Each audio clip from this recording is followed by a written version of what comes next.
Kiko, anak, ayos ka lang ba? Nay, tulungan niyo po ako.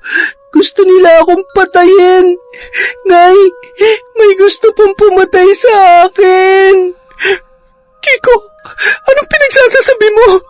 Diyos ko, anak, ano ba nangyayari sa'yo? Alan si Kiko! Nahimatay! Kiko! Magmadali ka, Melanie. Humingi ka ng tulong sa nanay mo, bilis! Ako nang bahalang magbantay rito kay Kiko. Taon 1985, Miag-aw, Iloilo. Sa isang maliit na baryo sa lugar ng Miag-aw, nakatira ang mag-asawang sina Melanie at Alan, kasama ang bugtong nilang anak na si Kiko. Si Melanie ay nagmula sa Negros Occidental at si Alan naman ay tubong Iloilo. Nagkakilala ang dalawa sa lugar ng Antique kung saan sila dati nagtatrabaho. Nang maikasal ang dalawa ay sa kanila na pagpasyahang manirahan at bumuo ng pamilya sa nasabing lugar. Sumama na rin sa kanila ang ina ni Melanie at nagtayo din ang matandang babae ng sariling kubo nito sa naturang bayan. Kabuwanan ng Nobyembre, hapon, Biyernes, masama ang panahon noong araw na yon. Makulimlimang kalangitan at nagkakagulo ang direksyon ng hangin na tila ba nagbabadyang bumuhos ang napakalakas na ulan. Nung mga sandaling yon, nasa labas ng kanilang bahay si Melanie, nanunungkit ng bunga ng papaya na siyang ihahalok niya sa kanyang niluluto. Balak niya kasing magtinolang manok para sa kanilang hapunan. Nasa ganoong tagpo si Melanie nang humahangos na dumating si Gemma. May daladalang sombrero ang babae. Si Gemma na nanggaling pa sa kabilang baryo. Agad na natigilan si Melanie sa kanyang ginagawa nang masulyapan ang babaeng dumating. Melanie! Baka naman may pera ka dyan. Kailangan ko kasi ngayon. May babayaran kasi akong utang dahil dun sa mga gamot ni Antoinette. Baka pwede mo akong bayaran dun sa utang mo. Kahit na 200 lang. Wala akong pera ngayon. Ano ba yan? Pupuntahan na lang kita sa inyo kapag dumating ng sahod ni Alan. Saka pwede namang sa susunod mo na lang bayaran yung gamot ng anak mo. Kita mo na ngang hirap na hirap kami ngayon tapos sisingilin mo pa ako? Ako na ngang inutangan mo, ikaw pa may ganang magalit? Lintik na yan. Ilang taon na yung utang mo sa akin May balak ka pa bang bayaran yon, ha? Nakakairita ka na kasi. Halos araw-araw ka na lang naniningil dito. Babayaran ko naman yung utang ko Saka 2,000 lang naman yun Yun na nga 2,000 lamang yung utang mo pero inabot pa ng ilang taon. Ni piso hindi mo nga ako magawang bayaran. Ay naku, diyan ka na nga lang. Mukhang pera talagang babaeng yun. Ang yabang-yabang, akala mo kung sino? Pag ako talaga nagkaroon ng pera, isasampal ko yun sa mukha niya. Maya-maya pa, bigla na lamang bumuhos ang malakas na ulan. Mas lalong sumama ang mukha ni Melanie dahil siya ay nabasa. Muntik pa siyang madulas sa damuhan sa sobrang pagmamadali. Ilang metro pa kasi ang layo ng bahay nila sa puno ng papaya na pinagkukunan niya ng bunga. Galit na galit si Melanie nung mga sandaling yun. Sa isip niya ay malas si Gemma dahil nang dumating yun ay saka naman bumuhos ang ulan. Nang makapasok siya sa loob ng bahay, basang-basa na ang babae. Pumapatak pa sa sahig na gawa sa kawayan ang tubig na nagmumula sa kanyang damit. Kaagad na dumiretso si Melanie sa kanilang kwarto at agad na nagpalit ng damit bago bumalik sa kusina, saka nagsimula ng magluto. Panay pa ang sulyap ng babae sa bubungan nang may namataan siyang may pumapatak na tubig ulan. Doon lang niya napansin na may butas na pala ang ilang bahagi ng kanilang bubong. Lalong nakaramdam ng pagkairita si Melanie. Dali-dali siyang kumuha ng mga sisidlan, saka inilagay sa sahig na pinapatakan ng tubig bago siya bumalik sa naudlot niyang pagluluto. Mabuti na lamang dahil bago umalis ang asawa niya ng umagang yon sa kanilang bahay, ay ipinaghuli siya ng manok na alaga nila para may pang-ulam sila pagdating ng hapunan. Nagkataong katatapos lamang ni Melanie magluto ng tinolang manok nang dumating ang anak nilang si Kiko. Nasa ika-6 na baitang na siya at nag-aaral sa kabilang baryo. Ang baryo kasi nila Melanie ay bulubundukin at halos walang pamayanan sa banda roon. Tanging sa kabilang baryo lang ang may pinakamalapit na paaralan na maaaring pasukan ng mga estudyante. Nag-aalala pang sinalubong ni Melanie ang anak niyang si Kiko. Kagaya ng kanyang inaasahan, basang-basa rin ng bata at maging ang supot na hawak ng kanyang anak na pinaglalagyan ng papel, kwaderno at lapis na singhaba na lamang ng kanyang hintuturo. Wala kasi silang pambili, kaya ang lapis na yun na lamang ang pinagtsatsagaang gamitin ng kanilang anak. Samantala, pasado 8:00 na ng gabi nang makauwi ang asawa niyang si Alan. Nung mga sandaling yun ay tumila na ang ulan. Kagaya ng nakasanayan ay lasing na naman ang lalaki. Hanggang 5:00 lang ang duty niya sa construction site sa kung saan siya nagtatrabaho. Ngunit nakagawian niya na pagkatapos ay dumidiretso sa bahay ng kumpare upang makipag-inuman. Dumaan nga pala dito kanina si Gemma. Bakit naman daw? Naniningil na naman ng utang. Mukhang nagagalit pa nga siya eh. Ikaw kasi Alan inom ka na lang ng inom. Inuuna mo pa yung pakikipag-inuman mo sa mga barkada mo kaysa sa mga pangangailangan dito sa bahay. Kung malaki-laki lang ang binibigay mong pera sa akin, nabayaran ko na sana ang babaeng yon. Ayan ka na naman sa bunganga mo, Melanie. Alam mo naman, kakarampot lang ang kinikita ko sa construction. Tapos ipinangiinom mo pa. Bakit? Pera ko naman yun Ano ba? Uuwi ko lang, bubunganga mo na naman ako. Bahagya pang napapitlag si Melanie nang malakas na sinara ni Alan ang pintuan, saka ito dumiretso sa kanilang kwarto. Wala nang nagawa si Melanie kundi ang hayaan na lamang ang asawa. Sanay naman na siya sa magaspang na ugali ng kanyang mister. Construction worker si Alan, samantalang taong bahay naman si Melanie. Maliit lang ang kinikita ng lalaki sa kanyang trabaho at hindi yun sapat para sa pang-araw-araw nilang mga gastusin, kaya hindi maiwasan na humiram sila ng pera. Ngunit ang problema, sobra-sobra rin kasi silang gumastos, lalo na sa mga walang kabuluhang bagay. Mahilig ang mag-asawa sa selebrasyon, kagaya ng birthday, pista at kung ano-ano pa. Kadalasan, bumibili rin sila ng mga bagay na hindi naman nila nagagamit para lamang may maipagyabang sa ibang tao.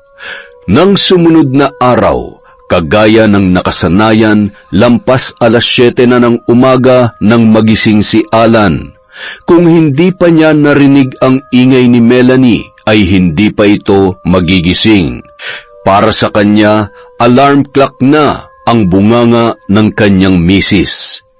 Halos hindi maipinta ang muka ni Alan nang tuluyan itong bumangon sa kanyang higaan. Bahagyang napainat pa ang katawan ng lalaki bago ito dumiretso sa sala. Mula sa sala, naaamoy niya ang ginigisang bawang at sibuyas ng kanyang asawang si Melanie. Anong niluluto mo dyan? Anong ulam natin? Gising na pala ang hari. Ayun, pinagluluto kita ng adobong kangkong. Adobong kangkong na naman? Wala na bang iba? Kabibigay ko lang ng pera nung nakaraan Ubus mo na? Aba, puro karne ang ulam natin nung nakaraan. Alam mo namang kakarampot lang ang kinikita ko sa construction. Hindi ka pa rin marunong magtipid? Yan, dyan ka magaling. Napupunta lang naman lahat ng kinikita mo dyan sa mga kumpare mo. Inom lang kayo ng inom. Nay, Ano po ang ulam? Kiko, mabuti pa'y umutang ka na muna ng sardinas kay Mang Ramon. Pumunta na ako sa tindahan ng matandang yun kaninang umaga. Pero sabi niya, hindi raw siya magpapautang sa atin hanggat hindi natin nababayaran ng 3 buwang utang natin sa tindahan niya. Mahaba-haba ng listahan natin doon. Bah, yabang nung matandang yun ah. Ang mamahal naman ng mga tinitinda. Pumunta ka na kaya muna kay Carlos. Subukan mo manghiram ng pera. Pinautang mo naman siya ng pera noong nakaraang taon, hindi ba? Pandagdag na rin sa gastusin. Malapit ng birthday ni Kiko. Sige, susubukan ko. Magtyaga-tyaga na lang muna tayo ngayon sa adobong kangkong. Pasado 10:00 na ng umaga nang umalis sa bahay nila si Alan. Kagaya ng napag-usapan nilang mag-asawa, pumunta siya sa bahay ni Carlos. Isa rin ito sa mga kumpare niya dahil inaanak ni Alan ang panganay noong si Pedring. Halos 2 baryo pa ang nilakad ni Alan bago ito tuluyang nakarating kina Carlos. Naabutan pa niya ang asawa ni Carlos na papaalis sa bahay noon. Nakaporma ang babae at halatang may mahalagang lakad. Alan, napadalaw ka. Ang ganda naman ng suot natin ngayon ah. May lakad ka ba, Mare? Oo, pupunta ako kila Tiang Maribeth. Tsaka susunduin ko rin sa kanila si Pedring. Halos mag-4 na araw na kasi siyang nasa lola niya eh. Ah, ganun ba? Siya nga pala, nandyan ba si Carlos? Ay naku, wala eh. Nandun siya sa tatay niya. Pinatawag kasi siya kaninang umaga. May mahalaga yata silang gagawin. Kailan naman daw siya babalik? Sa Miyerkules pa. Bakit? May kailangan ka ba sa asawa ko, Alan? Wala. Wala naman. Sige, babalik na lamang ako sa Miyerkules. Sige, Alan. Pasensya ka na, ha? Nagmamadali rin kasi ako eh. Ingat ka.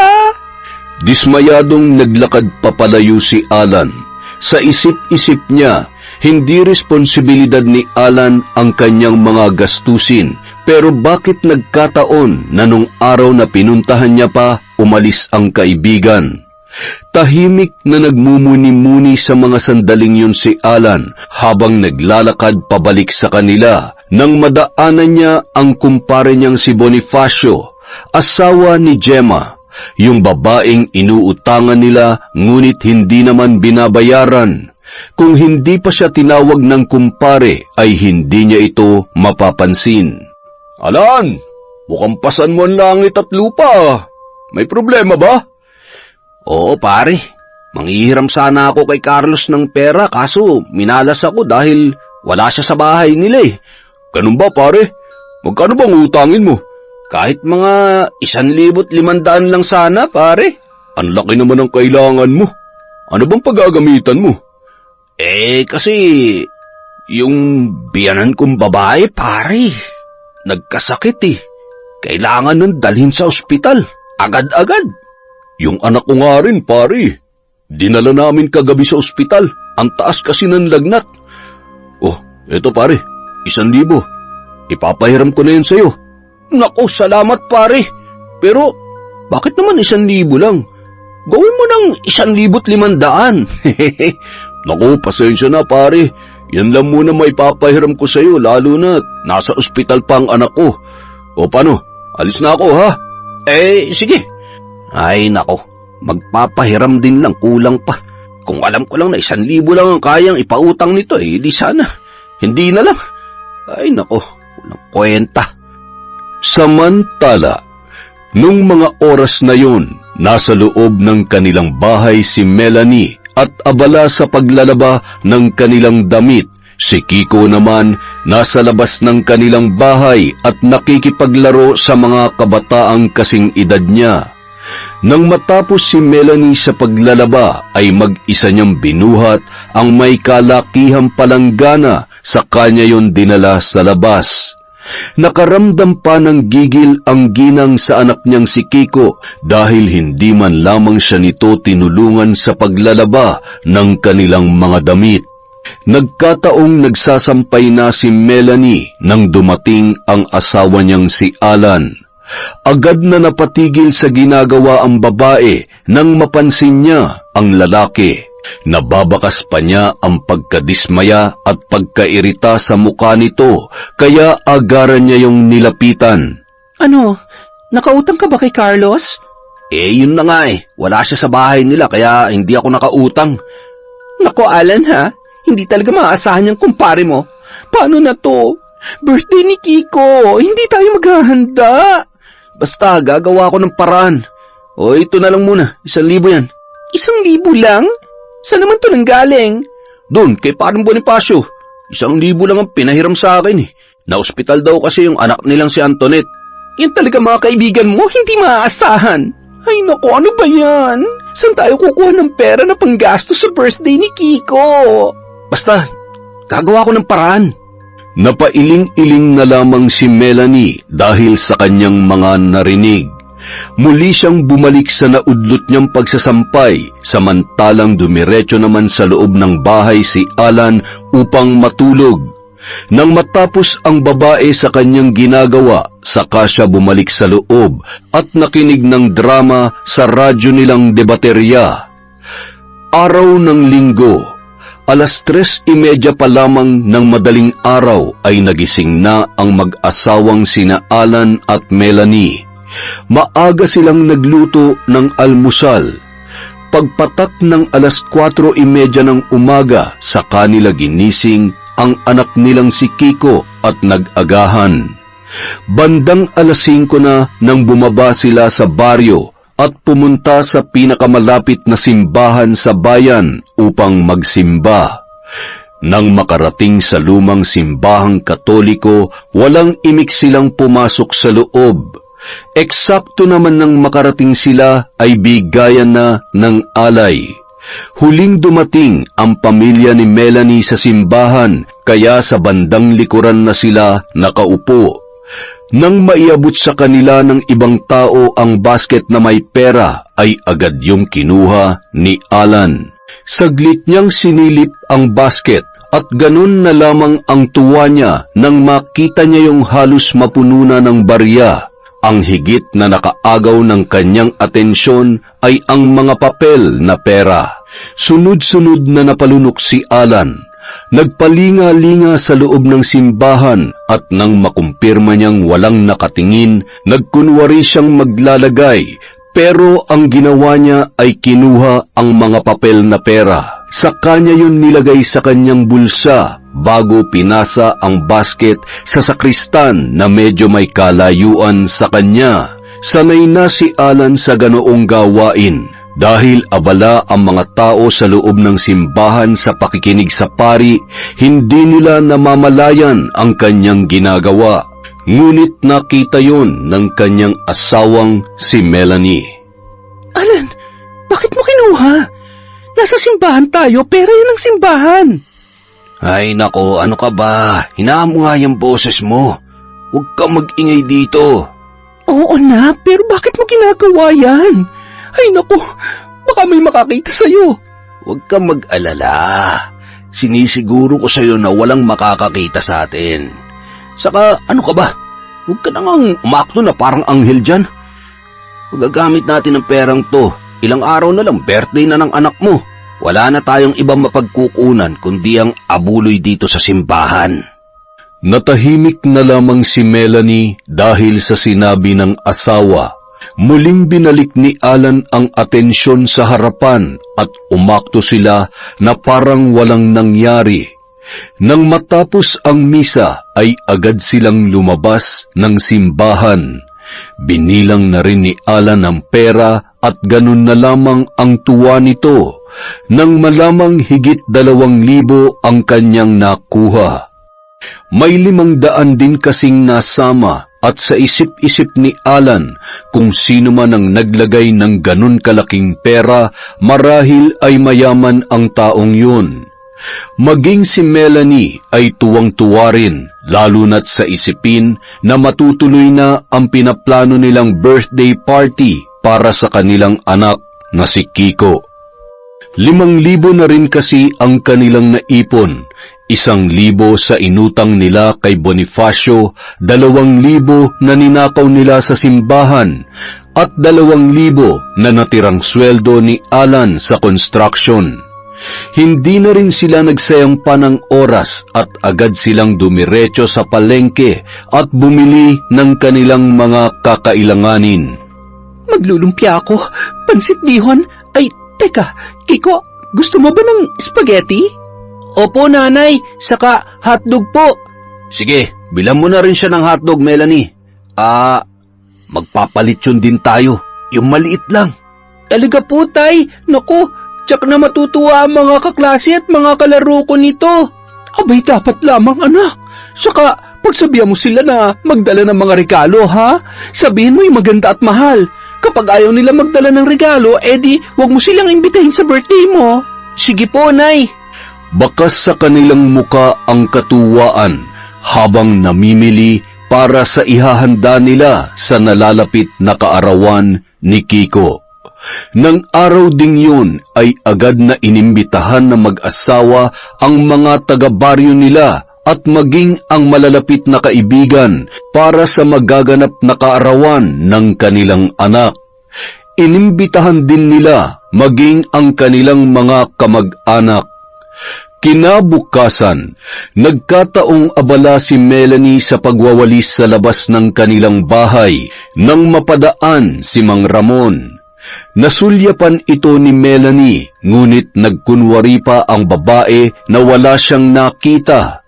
Bakas naman ang gigil sa mukha ni Mang Ramon nang lumapit ito sa kanya. Oy, Melanie, nabalitaan kong may gaganapin kayong birthday party dito, ah. Abay, ang kapal naman ang mukha ninyo mag-asawa. Ang lakas ng loob ninyong magpa-party, hindi nyo nga magawang bayaran ang mga utang ninyo sa tindahan ko. Ano ba naman kayo, Mang Ramon? Kaya aga-aga ang init-init ng dugo nyo. Huwag ka mag-alala, magbabayad naman kami. Kailan ba yung bayad-bayad na yan? Sa katapusan, tama. Magbabayad kami sa katapusan. Abay, siguraduhin nyo lang. Dahil kung hindi ay ipapabarangay ko na kayo. Hindi na nagtagal si Mang Ramon at agad na itong umalis. Napangiwi na lamang si Melanie at galit na bumalik sa naudlot nitong pagwawalis. Sa loob-loob niya ay nabubwisit na siya dahil maagang sinira ni Mang Ramon ang kanyang araw.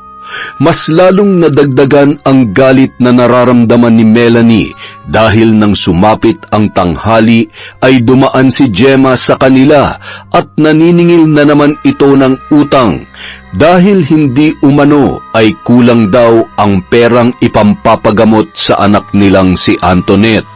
Melanie, baka naman pwede ko na makuha kahit yun lang perang pinahiram sa inyo ng asawa kong si Bonifacio nung nakaraan. Aba, Gemma, kung kukunin mo lang naman pala kaagad ang 1,000 yon, edi sana hindi na lamang pinahiram ni Bonifacio yung sa asawa ko. Ang sabi niya kasi ay nagkasakit daw ang nanay mo, kaya wala na siya nagawa kundi ang magpahiram ng pera sa inyo. Oh, kasalanan pa namin? Maghintay kayo kung kailan kami makakapagbayad. Hindi porket umaasenso na kayo gaganituhin nyo na lamang kami. Melanie, hindi naman sa ganon. Kailangan lang kasi namin talaga ng pera ngayon. Masyadong maraming gastusin sa ospital. O, edi mangutang ka sa iba. Ano ba? Pwede ba umalis ka na? Hindi mo ba nakikita, abala ko? Pag nagkaroon ako ng extra, babayaran kita. Galit na ibinalibag pa ni Melanie ang walis sa kung saan. Saka ito padabog na pumasok sa loob ng kanilang bahay. Akmang susunod pa sana sa kanya si Gemma nang bigla niya itong malakas na pinagsarhan ng pintuan at maging ng mga bintana. Wala nang nagawa si Gemma kundi ang umalis na lamang. Nang makapasok sa loob ng kanilang bahay, agad na tumungo sa kusina si Melanie at naghain ng kanin at ulam sa dahon ng saging. Binabalak niyang dalhin yon sa pinagtatrabahuhan ng kanyang asawa. Kung hindi supot ay dahon ng saging kasi ang nakasanayan nilang gawing lalagyan ng kanilang baon. Bahagya pang napasilip si Melanie sa bintana at nang masiguro na wala na doon si Gemma, saka siya lumabas. Bitbit ang dahon ng saging na may lamang pagkain at mag-isang tinahak ni Melanie ang masukal na daanan patungo sa bayan kung saan nagtatrabaho ang kanyang asawa. Nang sumunod na araw, 3:30 pa lamang ng madaling araw ay nagising na ang mag-asawa at maagang nag-asikaso ng kanilang mga gagawin. Maagang nagluto ng iba't ibang putahe si Melanie, samantalang tumungo naman si Alan sa mga kumpare nito upang matulungan siya sa paglilitsyon ng baboy ramo na binili pa nila sa kabilang bayan. Sobrang abala ang mag-asawa ng umagang yon, lalo na't yun na ang araw ng 12 kaarawan ng anak nilang si Kiko. Maaga ring dumalaw sa kanila si Nanay Gracia. Siya ang ina ni Melanie. Tinulungan siya ng ginang sa pagluluto at paghahanda sa nasabing selebrasyon. Pasado 10:00 na ng umaga nang sila ay matapos. Pagpatak ng 11:00 ay dinumog ang bahay nila Melanie ng maraming panauhin.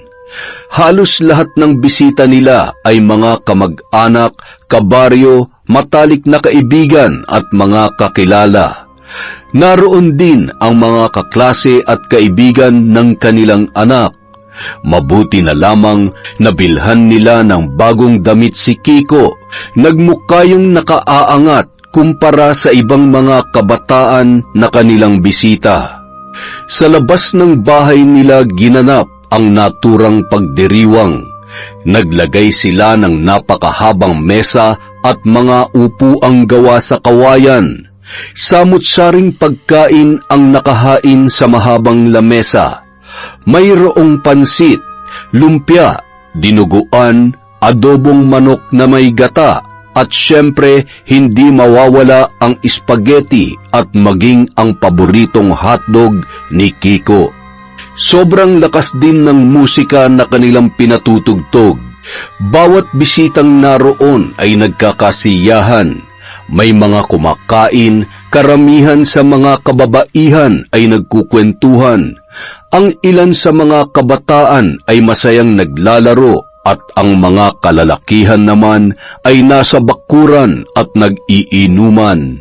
Melanie, masyado naman yatang marangya ang selebrasyon ng kaarawan ni Kiko ngayon. Saan kayo kumuha ng panggastos?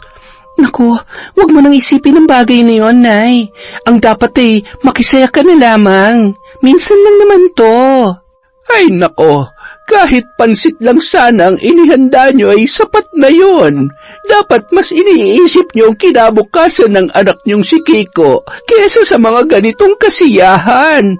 Hay nako, Nay, binubungangaan nyo na naman ako.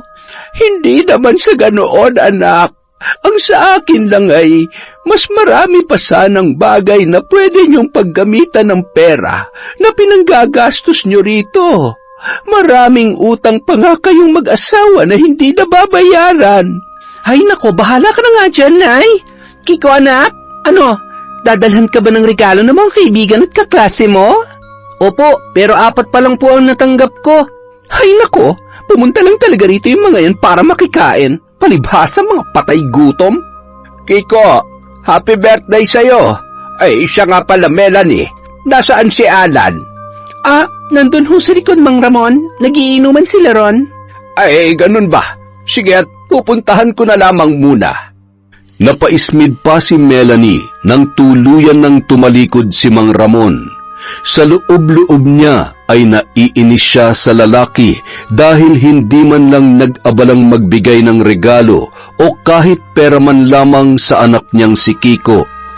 At talaga namang dumalo pa ang matanda sa birthday ng kanyang anak, gayong naniningil naman ito ng utang. Nasa ganoong sitwasyon si Melanie nang nilapitan siya ng mga malalapit niyang kaibigan. Todo puri ang ginawa ng mga ito sa kanya dahil sa nagaganap na marangyang kaarawan ni Kiko. Sinabayan naman ni Melanie ng pagyayabang ang kanyang mga kaibigan at paminsan-minsan ay nilalait nila ang ibang mga bisitang naroroon. Tingnan mo ayan si Crusilda. Ang taba-taba na pero punong-puno pa rin ang pagkain ng pinggan. Halamare, baka maubos niya ng handa mo. Hay, ewan ko ba sa matabang yan? Hindi ko nga inimbita yan eh. Ang kapal ng pagmumuka. At tingnan mo yung isa, nandito rin pala ang gurang na si Aling Marta. Ang kapal din ng mukha na makikain dito gayong chinichismis kanyan sa mga taga-baryo na marami daw kayong utang at hindi kayo nagbabayad. Naku Melanie, kung ako sa'yo, baka matagal ko nang tinahi ang bibig niyan. Napaismid na lamang si Melanie dahil sa kanyang mga narinig. Maging siya ay naiirita na rin sa mga taong nilalait at hinuhusgahan ng kanyang mga kaibigan. Makaraan ang ilang sandali, nagpaalam siya sa kanyang mga kaibigan na papasok muna sa loob. Naabutan pa niya ang Nanay Gracia niya na abala sa paghahain ng mga putahe sa lalagyan na siyang dinadala sa labas. Napasulyap pa sa kanya si Nanay Gracia, ngunit wala itong masabi. Nanatiling walang imik lang din si Melanie, saka siya tumungo sa kusina. Naabutan niya roon ang ilan sa mga kamag-anak nila na abala sa paghuhugas ng kanilang pinagkainan. Nagkwentuhan sila saglit bago muling lumabas si Melanie. Ngunit nung mga sandaling yon, may daladala na itong 2 banga ng lambanog. Tuwang-tuwa ang kanyang mga kaibigan nang makita ang kanyang bitbit. Hindi na rin sila nagsayang ng oras dahil agad nila yung binuksan at pinagsaluhan. Kagaya ng asawa niyang si Alan ay mahilig din uminom si Melanie, ngunit umiinom lamang siya kapag mayroong okasyon o hindi kaya ay sa tuwing kasama niya ang kanyang mga kaibigan. Samantala, nang araw ding yun, habang ipinagdiriwang nila ang kaarawan ng kanilang anak, lingid sa kanilang kaalaman ay nagluluksa ang mag-asawang sina Bonifacio at Gemma dahil sa pagkamatay ng kanilang anak na si Antoinette nung araw na yun. Leukemia ang sakit ng bata. Ginawa na rin nila ang iba't ibang paraan para maipagamot ang anak nila. Sa katunayan ay maraming ospital at doktor na ang nilapitan nila, ngunit mas lalo lamang lumala ang karamdaman ng kanilang anak, hanggang sa sumuko na ang katawan nito. Labis na paghihinagpis ang naramdaman ng mag-asawa, lalong-lalo na si Gemma. Halos hindi nito matanggap na tuluyan ng pumanaw ang kanilang anak. Sobrang nasaktan at nagluksa ang babae dahil sa sinapit ng kanilang pinakamamahal na anak ni Bonifacio. Nang araw ding yun, kaagad nila itong dinala sa morgue. Makaraan ang 2 araw saka inuwi ang bangkay ni Antoinette na mag-asawa. Marami ang nagulat at nalungkot nang mabalitaan nila ang nangyari. Halos lahat sa kanilang baryo ay nakiramay. Nakikiramay ako at ang aking pamilya. Gemma, ikinalulungkot ko ang sinapit ng anak mong si Antoinette. Alam kong mahirap, ngunit kayanin mo yan. Pagtibayin mo ang kalooban mo. Salamat, Sheila. Maraming salamat. Ngunit, gayong wala ng anak ko, hindi ko alam kung makakaya ko pa bang mabuhay. Lakasan mo lamang ang loob mo, Gemma. Tandaan mong narito pa kaming mga nagmamahal sa'yo. Tibayan mo ang loob mo. Ay, siya nga pala. Nakadalaw na ba dito si Melanie? Hindi pa. Abala pa yata ang mga yun, lalo na't balita ko may sakit ang nanay niya. Ha? Paano naman nangyari yun? Nakita ko si Aling Gracia nung nakaraan na. Siya pa nga ang nag-asikaso sa amin sa bahay ni Melanie at nagluto. Siya nag-asikaso sa inyo? Teka, anong ibig mong sabihin? Gemma, walang sakit si Aling Gracia. Saka, hindi mo ba alam? Nung mismong araw na namatay ang anak mo, ipinagdiwang ni na Melanie at Alan ang 12 kaarawan ng anak nilang si Kiko. Ano? Habang nagluluksa kami sa pagkamatay ng aming anak, nagdiriwang naman pala sila ng kaarawan ng anak nila. Gayong kaya kami nakapos sa pera ng asawa ko sa pambayad ng gamot ni Antoinette. ay dahil din sa kanila. Nagsinungaling sila sa amin. Sinabi nila may sakit ang ina ni Melanie kaya hindi sila makapagbayad. Ngunit pinanggastos lamang pala nila sa birthday ni Kiko. Ay, Gemma, pasensya ka na. Hindi ko alam na... Hindi mo pa pala alam. Wala kang dapat ihingi ng tawad, kumare. Wala ka namang kasalanan. Sila may kasalanan kung bakit namatay ang anak ko. Kung nagbayad lamang sila ng utang nila, malamang naagapan namin si Antoinette. Kung hindi lamang sila naging makasarili, marahil ay buhay pa ang anak ko ngayon. Ang anak ko! Ang kawawa kong anak! Oh, Sheila, nandito ka pala. Ay, teka, ano nangyari sa asawa ko? Gemma, ayos ka lang ba? Bonifacio, sila Melanie may kasalanan kung bakit nawala si Antoinette. Maghihiganti ako sa kanya. Ano bang ibig mong sabihin? Teka, sa kwarto nga tayo mag-usap, Gemma. Pinagtitinginan ka na ng mga tao. Humanda sila. Gagantihan ko sila. Labis na nanginginig at namumutla na si Gemma dahil sa sobrang galit. Kaagad naman siyang inalalayan ng asawa niyang si Bonifacio. Humingi pa siya ng paumanhin sa mga naroroon, sa kanya dinala sa kanilang silid si Gemma. Iyak ng iyak ang babae, kaya walang nagawa si Bonifacio kung hindi ang yakapin na lamang yun. Araw ng Sabado, tanghali na nang magising ng araw na yon si Melanie. Kagaya ng nakasanayan, agad siyang dumiretso sa kusina at nagtimpla ng kape. Sa kanya yun dinala sa kanilang sala. Pinaandar din ni Melanie ang debaterya nilang radyo at nakinig ng balita habang maingat niyang sinisimsim ang mainit-init pang kape. Nagbabagang balita. Isang bangkay ng matandang babae ang natagpuan sa liblib na bahagi ng Baryo Miagaw, Iloilo kaninang madaling araw bandang 3:30. Ayon kay Chief Police Officer Blanco, karumal-dumal ang sinapit ng biktima. Wakwak ang tiyan nito, nawawala ang laman loob at wasak ang ulo kaya nahihirapan ang mga otoridad na matukoy ang pagkakakilanlan. Hanggang sa kasalukuyan ay hinahanap pa ang pamilya ng naturang biktima. Haka-haka naman ng taong bayan ay aswang daw ang may kagagawan noon. Ang kasong ito ay patuloy pa ring iniimbestigahan ng mga otoridad. Ako po si Nelson Santos, ang inyong tagapagbalita. Ay, ang mga aswang na yan, wala nang ibang ginawa kundi mambiktima ng mga tao. Kiko? Alan? Ay, saan naman kaya pumunta mag-amang yon? Kaya aga-agay, naglalakwatsa na naman.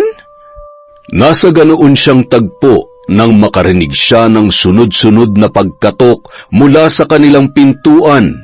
Kaya inisyan na patayo saka marahas na pinagbuksan ang taong nasa labas. Napakunot-noo pa siya nang bumungad sa kanyang harapan ang nanay niyang si Gracia. Oh, Nay, ang aga niyo Ba't napadalaw kayo? Wala. Nasasabik lamang akong makita ang apo ko. Si Kiko, nasaan siya? Wala nga po sila dito ni Alan May pinuntahan yata. Pumasok muna kayo sa loob. Gusto niyo ba magkape? Tubig na lamang, anak. Uminom ako ng pinakuloang luya kaninang 5:00. Ay, naku, Nay. Bakit pang hilig niyo sa inuming yan? Ang pangit naman ng lasa. Huwag mong sabihin yan. Baka nakakalimutan mong yan ang pinaiinom ko sa iyo dati tuwing nagkakasipon at nagkakaubo ka. Nakasanayan na ni Nanay Gracia na magpakulo ng luya tuwing umaga. Yun ang iniinom niya imbis na kape. Marami kasing benepisyo ang maaaring makuha sa inuming pinakuloang luya. Sinabihan na kita, Melanie. Sa halip na kung ano-anong ipainom mo dyan sa anak mong si Kiko, dapat pinakuluan mo siya ng luya at yun ang ipainom mo sa kanya. Makakatulong yun para lumakas ang kalusugan ng bata. Nay, anak ko si Kiko. Ako masusunod kung anong dapat kong gawin sa kanya. Dito na nga lang kayo sa sala. Magluluto na muna ako. Napailing-iling na lamang si Nanay Gracia. Sa loob-loob niya, namumroblema siya hindi lang sa anak niyang si Melanie, kundi pati na rin kay Kiko. Isa pa, hindi naman ganyan dati ang ugali ng kanyang anak, ngunit naimpluwensyahan na ito ng kanyang mga kaibigan. Malalim na napabuntong hininga si Nanay Gracia. Ilang saglit pa, dumating din ang mag-amang sina Alan at Kiko. Nang makita ni Kiko ang kanyang lola, ay napatakbo itong lumapit sa matandang babae. Nagmano ang bata, saka humalik sa pisngi, kagaya ng kanyang nakasanayan. Napangiti naman si Nanay Gracia dahil sa ikinilos ng apo at iniabot nito sa bata ang isang supot ng chicharon. Kainin mo yan, Kiko. Hindi yan karne ng baboy o baka, dahil ang chicharon na yan ay gawa sa bawang. Masarap yan, bukod dun ay masustansya pa. Opo, sige po Lola, salamat po. Nay, nandito pala kayo. Kumusta ho? Eto, sa awa ng Diyos ay malusog naman at nasa mabuting kalagayan. Mabuti naman ho kung ganon. Sige, puntahan ko lang ho muna ang asawa ko sa kusina. Kiko, saan ba kayo galing ng tatay mo? Bakit mukhang nakainom yata ang isang yon? Dun po kila Tio Carlos. Nag-inuman nga ron sila pero isang bote lang ng birang ininom ni tatay. Ay naku, ang tatay mo talaga. Kaya aga-aga umiinom na. Isinama ka pa niya.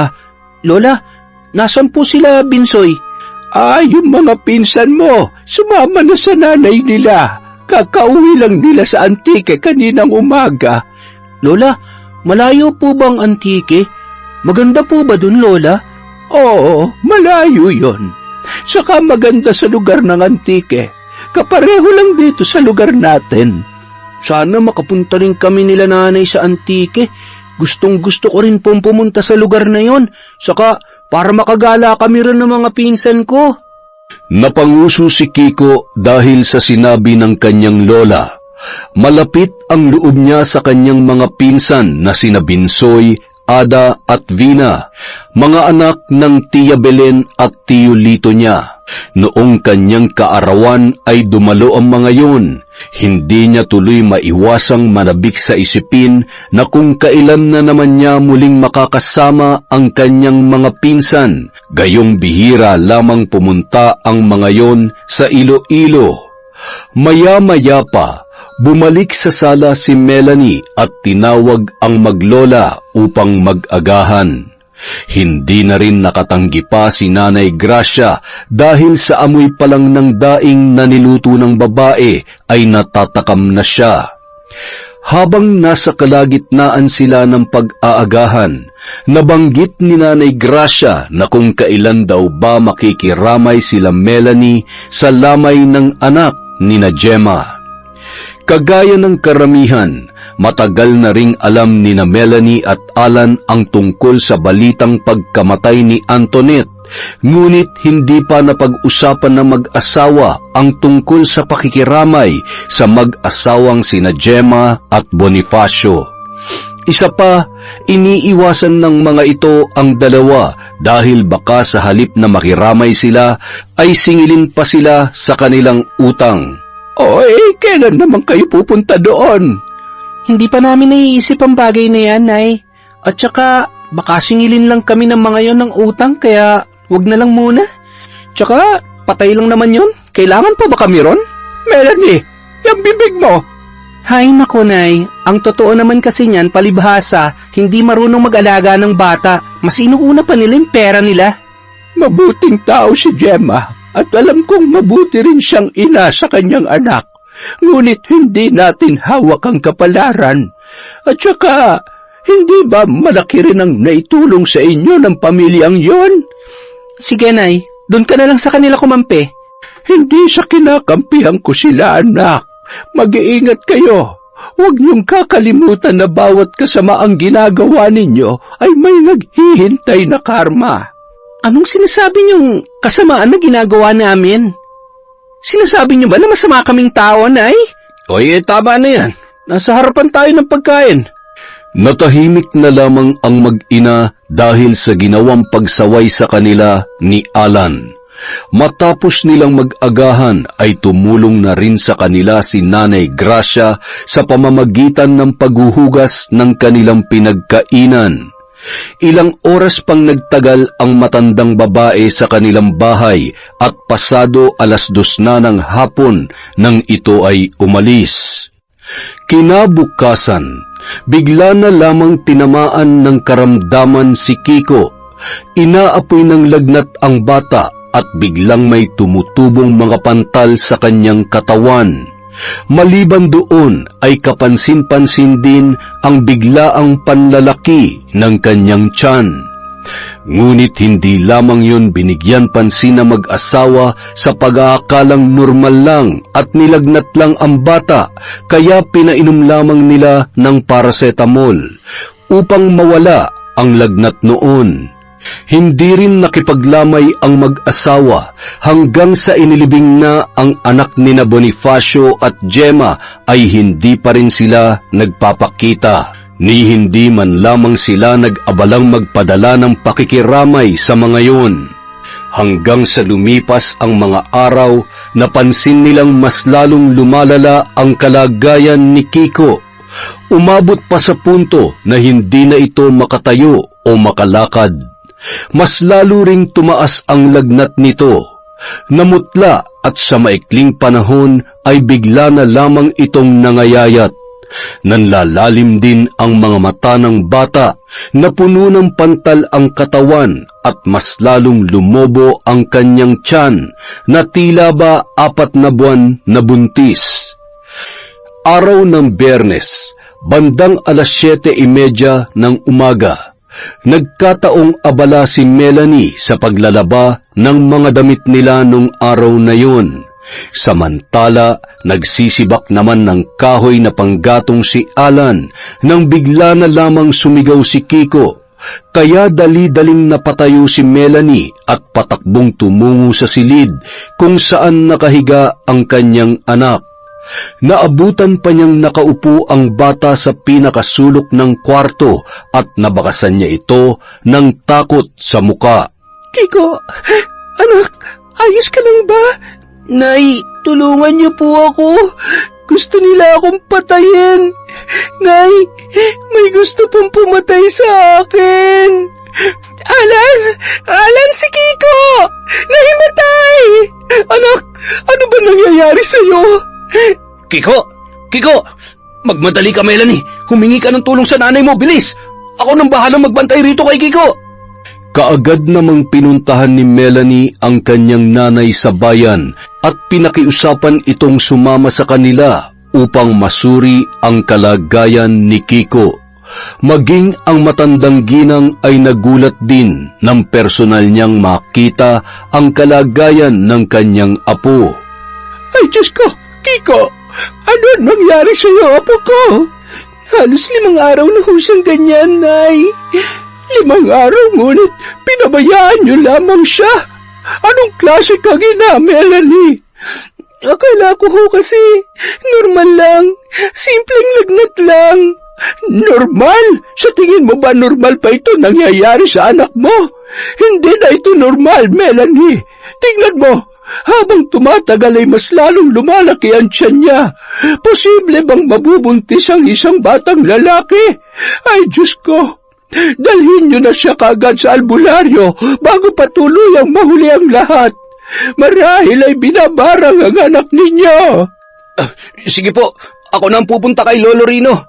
Noong araw ding yun, kaagad na tumungo si Alan sa karatig baryo at pumunta sa bahay ni Lolo Rino, isang kilalang albularyo sa lugar at malapit ding kamag-anak ng kanyang pamilya.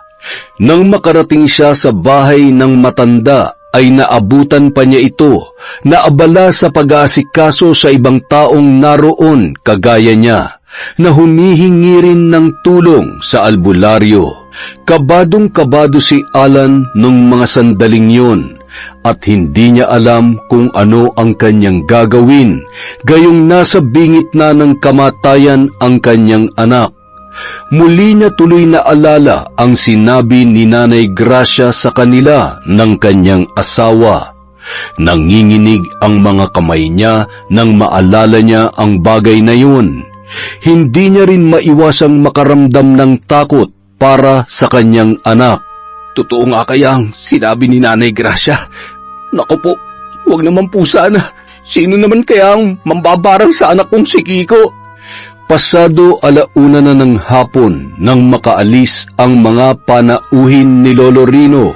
Kaya nabigyan na ng pagkakataon si Alan na makalapit at makahingi ng tulong sa matandang albularyo. Kaagad niyang sinabi ang kanyang pakay at pinakiusapan ang matandang lalaki na sumama sa kanya pabalik sa kanilang bahay upang nang sa ganon ay masuri nito ang kalagayan ng kanyang anak. Hindi rin naman tumanggi ang matanda dahilan para walang pag-aalinlangang sumama ito kay Alan.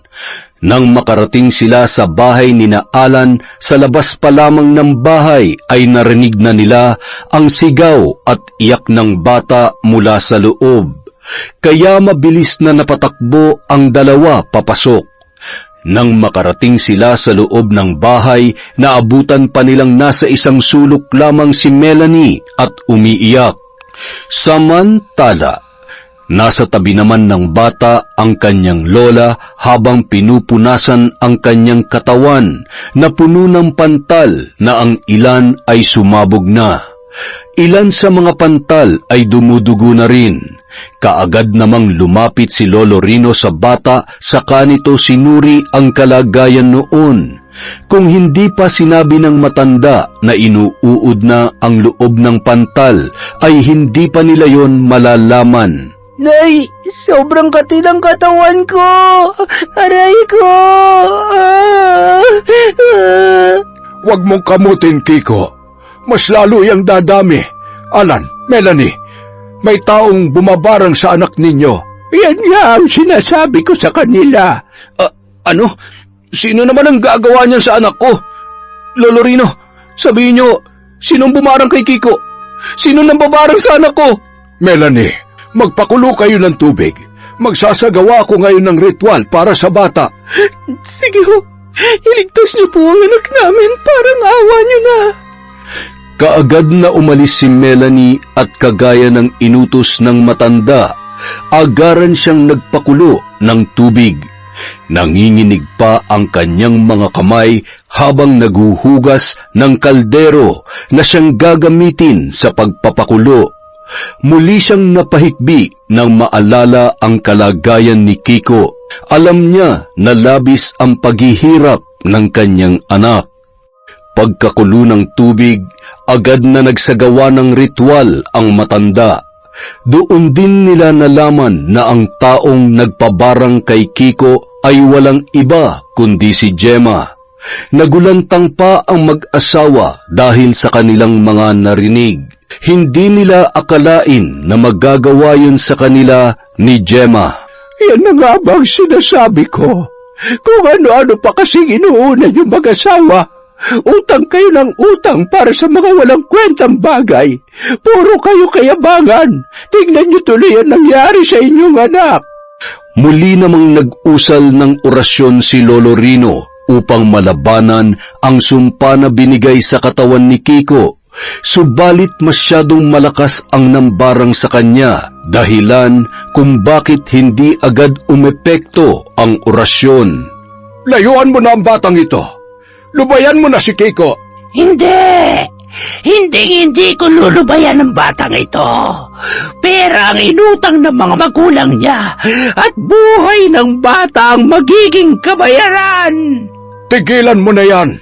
Alam kong alam mo na may kaparusahan ng pambabarang. Mukhang malaki ang binayad sa iyo na nagpabarang, ngunit gagawin kong lahat upang mailigtas ang batang ito. Naguguluhang nagkatitigan sina Melanie at si Alan. Hindi nila narinig ang sinabi ni Mamang Minda. Ito ang matandang babae na nambarang kay Kiko. Ang tanging narinig lang nila ay ang ginagawang pagsigaw ni Lolo Rino.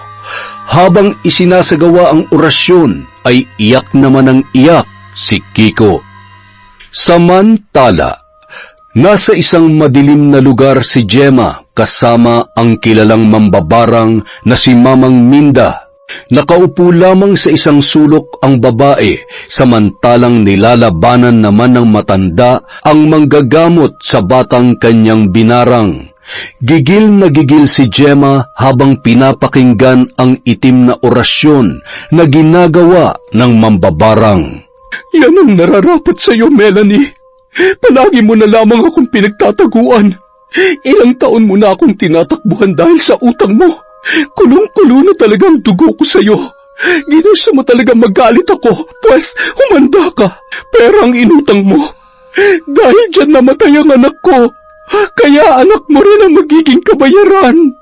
Lintik lang ang walang ganti, Melanie. Samantala, ilang saglit pa, biglang natigilan si Lolo Rino. Sa sobrang lakas ng mambabarang na kanyang kalaban ay biglang sumakit ang kanyang dibdib at nagawang putulin noon ang sinasagawa niyang orasyon. Agaran namang inalalayan ni Alan si Lolo Rino nang sumuka ng dugo ang matandang albularyo. Lolo, ayos lang ho ba kayo? Ano nangyari? Masyadong malakas ang mambabarang na nambarang kay Kiko. Kung hindi ako nagkakamali, kilala ko ang mambabarang na yon. Kilalang kilala ko siya. Lolo, sabihin nyo, sino nambarang sa anak ko? Sino siya? Siya ay walang iba kundi si Minda, ang nakatatanda kong kapatid. Hindi ko may tatangging higit na mas malakas ang kapatid kong yon kumpara sa akin. Marami na siyang nabarang na hindi ko natalo. Alan, Melanie, patawad, ngunit hindi ko matatalo ang kapatid kong mambabarang. Diyos ko, Alan, ano nang gagawin natin? Kiko, paano na ang anak nating si Kiko? Hindi ko alam. Lolo Rino, may iba pa bang paraan para maputol ang sumpa sa katawan ni Kiko? Meron pa, kung makakahanap kayo ng mas malakas na albularyo, yung mas malakas pa sa kapatid ko. Ano mangyayari kapag hindi kami nakakita ng malakas na albularyo? Mamamatay si Kiko. Tinitiyak ko sa inyo, mamamatay ang anak ninyo. Hindi, Lolo Rino. Pakiusap, iligtas niyo ang anak ko. Pakiusap po. Lolo, maliban sa paghanap ng malakas na albularyo, meron pa po bang ibang paraan? Wala nang ibang paraan.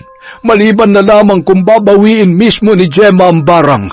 Ngunit ang buhay naman ng babaeng yon ang malalagay sa kapahamakan. Kukumbinsihin ko si Gemma. Susubukan ko siyang pakiusapan na bawiin ang barang. Nahihibang ka na ba, Melanie?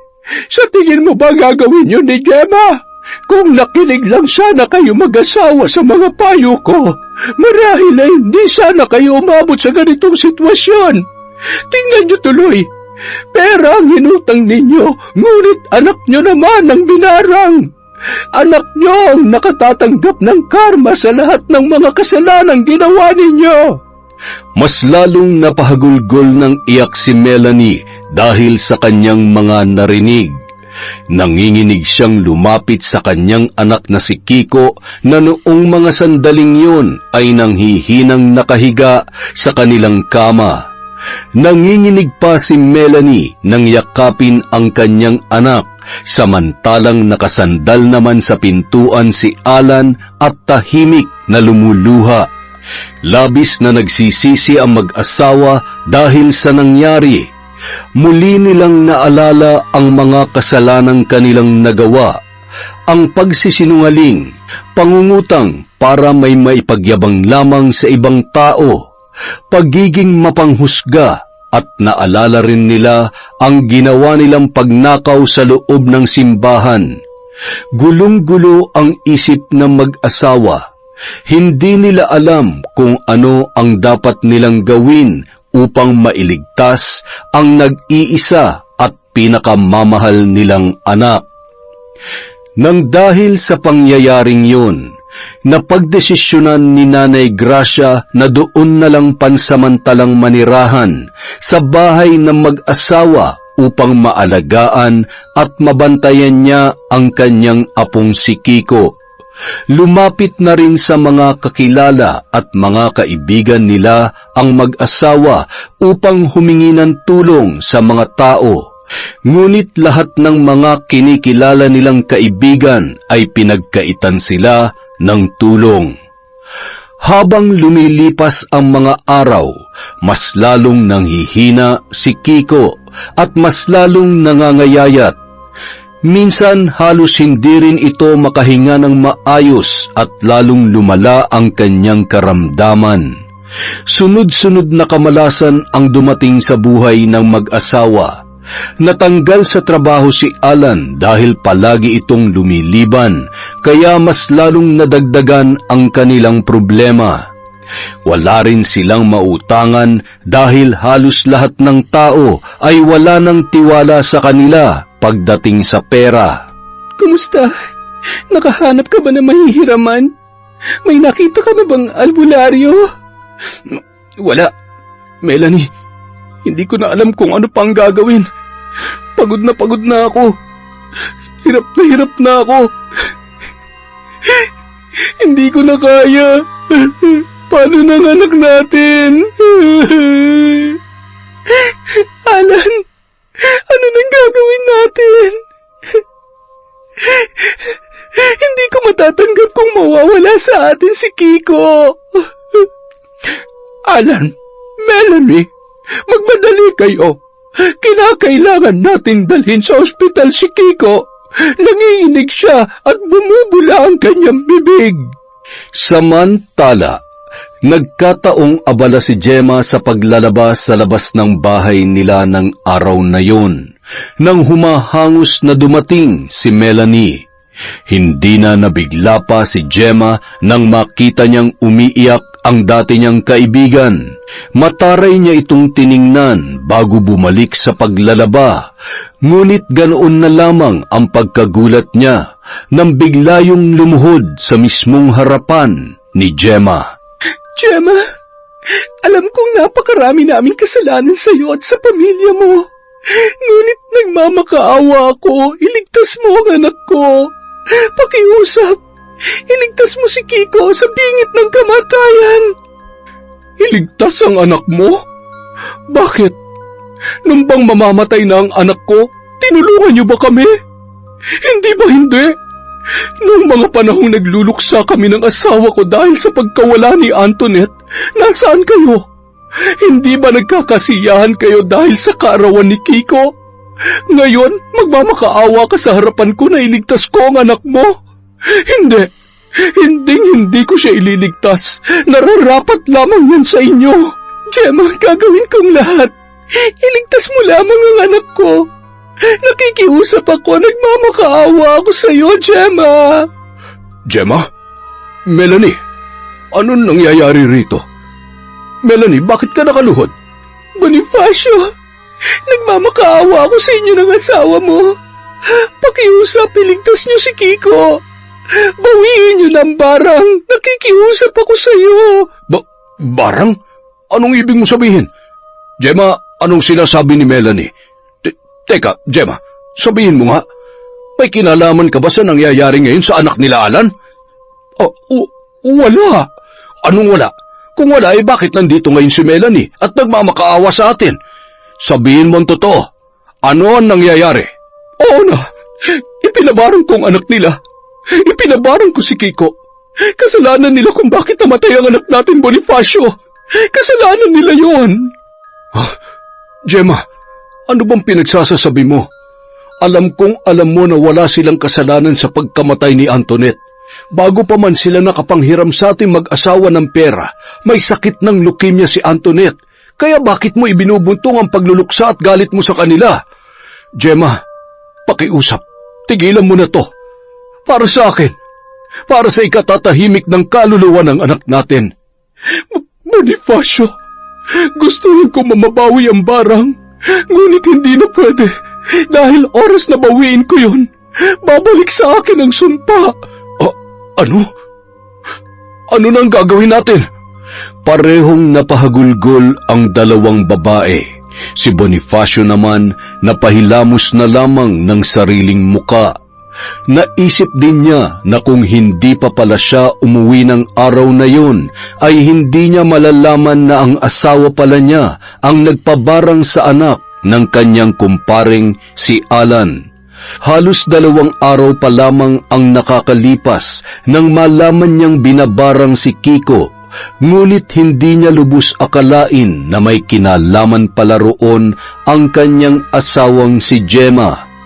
Nang araw ding yun, kaagad na sumama ang mag-asawa kay Melanie patungo sa ospital kung saan nila dinala si Kiko. Nang makarating sila roon, inabutan pa nila si Nanay Gracia na umiiyak sa gilid ng higaan. Namumutla pa rin ang bata at may nakatusok na dextrose. Nagulat pa si Nanay Gracia nang makita ang mag-asawang sina Gemma at Bonifacio. Sa halip na magalit ang matandang babae, humagulgol na lamang ito ng iyak.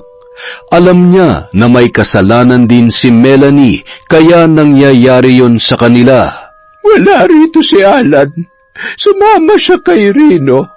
Sa pagkakaalam ko ay tutungo sila sa bahay ng mambabarang. Salamat po. Diyan na po muna kayo. Pupuntahan ko lamang sila. Sasama ako. Buhay ng anak ko nakataya rito, kaya sasama rin ako. Sigurado kayo? Sige, tayo na. Lakad takbo ang ginawa nilang tatlo hanggang sa tuluyan na silang nakalabas ng ospital. Hindi na rin sila nagsayang pa ng oras at agad na tumungo sa bahay ng matandang mambabarang. Sa tulong na rin ni Gemma. Kabisado kasi ni Gemma ang daan papunta sa bahay noon dahil ilang beses na siyang nakapunta roon. Nang makarating sila ay naabutan pa nilang nagtatalo sina Lolo Rino at si Mamang Minda. Manang, tigilan mo na ang pambabarang. Marami ka ng taon nasaktan at binawian ng buhay. Yung matandang babae na binalita noong nakaraang linggo, hindi ba't ikaw rin ang nambarang doon? At saka, yung matandang babae na nawasak ang ulo. Manang, tigilan mo na ito. Ako nga, ngunit sumusunod lamang ako sa utos ng mga taong nang hihingi sa akin ng tulong. Isa akong mambabarang, kaya tungkulin ko ang mambarang. Bakit, Manang? Sa tingin mo ba isa kang Diyos? Na kung gusto mo manakit o pumatay ng tao ay gagawin mo na lamang basta? Manang, maraming inosenteng tao na nadadamay. Tumahimik ka dyan! Wala kang alam! Manang, may alam ako. Alam ko kung bakit mo yan ginagawa. Alam na alam ko. Manahimik ka! Alam ko ang dahilan ng pagkamatay ng asawa at anak mo. Hindi ba? Binarang din sila. Kaya bilang paghihiganti ay nag-aral ka mambarang at ginawa mo rin yun sa nambiktima sa asawa at anak mo. Sinabi ng tumahimik ka! Hindi, Manang. Ikaw, tigilan mo na yung ginagawa mo. Naipaghiganti mo na ang anak at asawa mo. Hindi pa ba yun sapat? Maraming inosente na nadadamay. Bumalik ka na. Bumalik ka na sa dati, Manang. Bilang isang manggagamot. Pakiusap. Kahit para sa anak at asawa mo na lamang. Malakas na napasigaw si Manang Minda dahil sa tinuran ni Lolo Rino. Ngunit sa huli ay napaluhod ito sa harapan ng kanyang kapatid at napahagulgol ng iyak. Muling bumalik sa gunita ni Manang Minda ang ala-ala ng kanyang anak at asawa. Napahikbi na rin si Lolo Rino sa kanya niyakap ang kanyang kapatid. Kagaya ng matandang lalaki ay dati ring albularya si Manang Minda, ngunit nang dahil sa mapait na sinapit ng kanyang mag-ama ay pinasok niya ang mundo ng kadiliman. Manang Minda, narito ako upang makiusap sa inyo na bawiin niyo na ang barang kay Kiko. Alam mo naman kung ano magiging kapalit noon, hindi ba? Alam ko, at nakahanda akong pagbayaran yun. Alam ko rin namang may kasalanan ako sa mga nangyari, lalo na't ako nakiusap sa inyo na barangin ang inosenteng batang yun. Gemma, sigurado ka ba sa desisyon mo? Gemma, bakit? Bakit mo ito gagawin? Paano ka na? Paano na ang asawa mo? Melanie, alam kong may kasalanan ka sa akin, ngunit mas malaki ang kasalanan ko sa iyo, lalo na kay Kiko. Pasensya na. Nadala lang ako ng emosyon ko. Hindi ko ito dapat ginawa. Saka, malakas si Bonifacio. Malakas kami mag-asawa, kaya alam kong makakaya naming harapin ito. Salamat, Gemma. At patawad sa lahat ng mga kasalanang nagawa ko sa iyo. Mabuti naman at nagkasundo na kayong dalawa. Ang pinakamahalaga sa lahat ay ang humingi na kayo ng tawad at nakapagpatawad na sa isa't isa. Huwag niyo nang alalahanin ang tungkol sa barang. Ho? Ano ho ang ibig niyong sabihin? Matanda na rin naman ako at isa kong albularyo. Ito lamang ang may tutulong ko sa inyo. Ako na ang aako. Manang, sige na. Ipasa mo na sa akin ang sumpang inilagay mo sa katawan ni Kiko. Ipasa mo na sa akin ang barang. Irino, bakit mo ba ito ginagawa? Dahil isa kong albularyo, Manang. Hindi ba? Kapwa tayo manggagamot. Pinalaki tayo ng mga magulang natin upang maging mabuting tao at tumulong sa ating kapwa. Kaya nakahanda akong gawin ang lahat para sa mga taong nangangailangan ng tulong. Nang marinig yon ni Manang Minda ay bigla na lamang siyang napangiti. Agad niyang niyaya ang mga ito na tumungo sa silid kung saan niya isinasagawa ang pambabarang. Nagsindi siya ng itim at puting kandila bago niya sinimula ng orasyon na magpapawalang bisa ng barang kay Kiko. Napapikit ng mariin si Lolo Rino nang makaramdam siya ng kakaibang pagdaloy sa loob ng kanyang katawan. Ilang saglit pa ay biglang binalot ng nakakabinging katahimikan ang buong paligid. Muling minulat ni Lolo Rino ang kanyang mga mata. Una siyang napatingin sa kanyang kapatid at maging sa ibang bisitang naroroon. Pilit na napangiti si Lolo Rino. Sa isip-isip niya, yun na ang magiging huling sandali ng kanyang buhay. Ngunit gayon paman, masaya siya para sa lahat, lalo na sa kapatid niyang si Mamang Minda. Nasa ganoong kalagayan si Lolo Rino nang bigla na lamang bumagsak ang matandang babae, kaya agad nilang inalalayan si Mamang Minda. Nagulat pa si Lolo Rino nang makita niyang may dugong dumadaloy mula sa bibig nito, ilong at mata. Napaluha na lamang siya nang napagtanto niyang hindi pala sa kanya pinasa ang sumpa ng barang o maging kay Gemma, kundi sa sariling katawan mismo ni Mamang Minda. Patawad kung ito ang huling beses na nakatulong ako sa inyo bilang isang albularyong mambabarang. Matapos yung sabihin ng matanda, ay tuluyan na siyang nalagutan ng hininga. Mapait na napangiti si Lolo Rino sa kanya naluluhang niyakap ang malamig na bangkay ng kanyang kapatid. Pinagtulungan pa nilang dalhin ang bangkay ng matandang babae sa pinakamalapit na morgue sa kanilang lugar.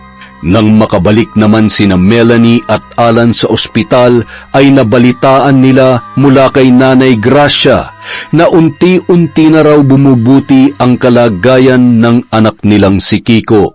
Doon lang tuluyang nakaramdam ng ginhawa ang mag-asawa.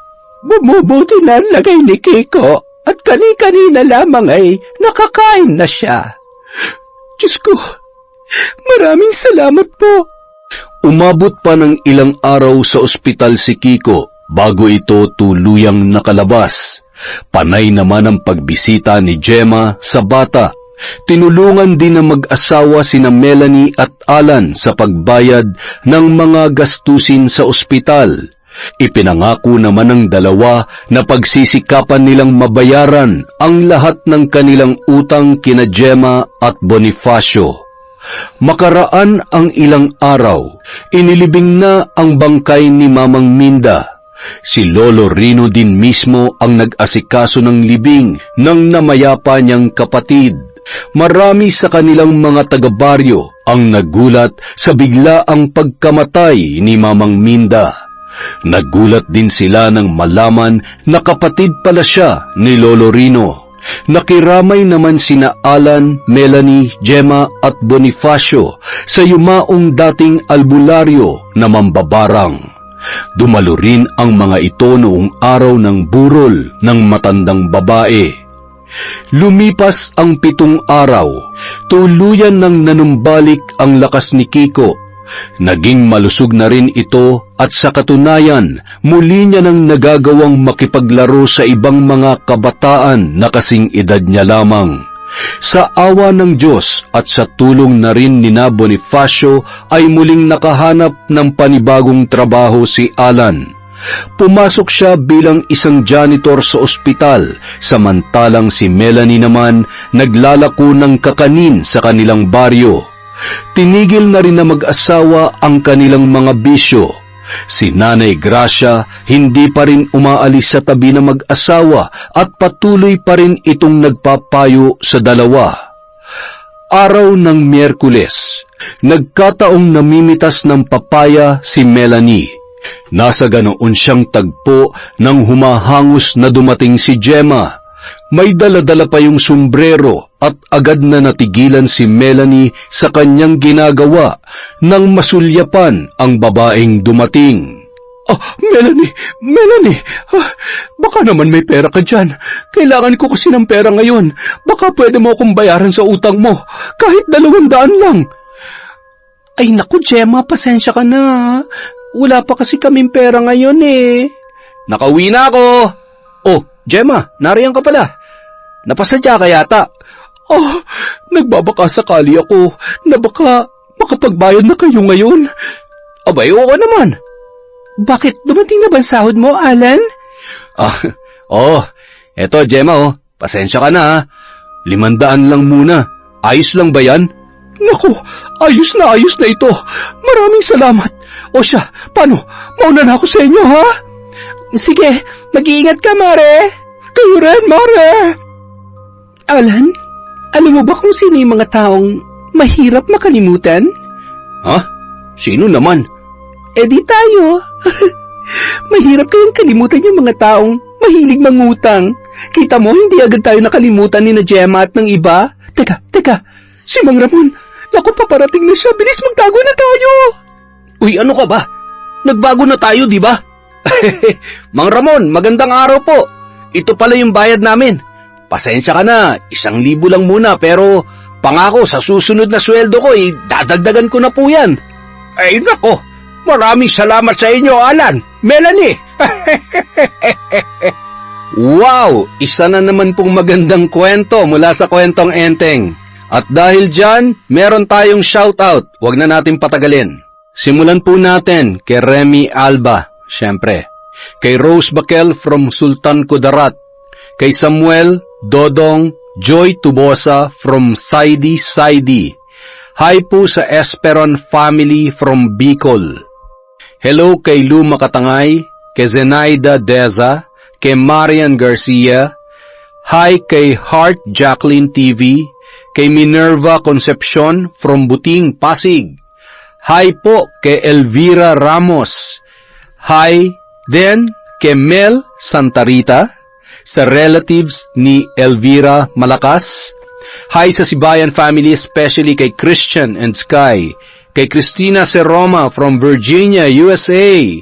Hi po kay Ma'am Vicky Yabut, kay Miss Maura. Hello kay Mario De Maraye, kay Sander Cuelo, kay Chris Alcantara, kay Nick Antipolo from Dasma Techno Park, kay Leia Sinining from Hong Kong. Hi kay Ednalyn Tupas, kay Maribel Santiago, kay Michael J. Neones. Hi kay D. Jonah Angelica. Project natin dyan. Hi kay Doris Estander from Singapore, kay Mariel Huromo, kay Michelle Cedron, kay Glenda Gileado. Hello din po kay Rowena Donaire, kay Chloe Dia, kay Jene Hene Lopez, kay Norsam Dalgan, kay Grea Mavis, kay Merly Akunin, kay Nika Lacuachera, kay Resel Matsumoto from Japan, at syempre kay Al San Jose. Maraming salamat po sa pakikinig at walang sawang pagsuporta sa Kwentong Enteng.